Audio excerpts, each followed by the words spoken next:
Hi! Did you know that there are ticking time bombs in your garage? These are things that we always check for you whenever we provide any service.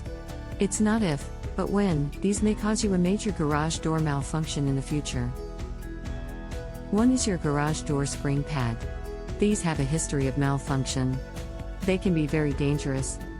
The spring pad is where your spring assembly is attached to the frame of your garage. Installers used to use nails to attach these, and over time they would rot and split, causing damage to your door system. We always check these for you. And replace, or bolt them, and add metal supports, so that they are secure for years to come. Another ticking time bomb is frayed garage door cables. This also can be very dangerous. It is recommended that garage door cables be replaced every 8 to 15 years. They do fray, and wear out. We check them for you.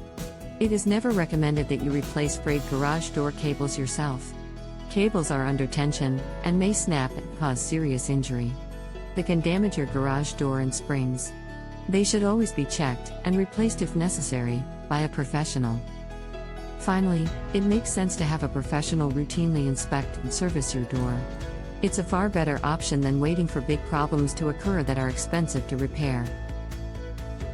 Turn to Affordable Garage Door throughout the Phoenix area for A to Z garage door maintenance and repair services. We're always here to help you with any garage door issue.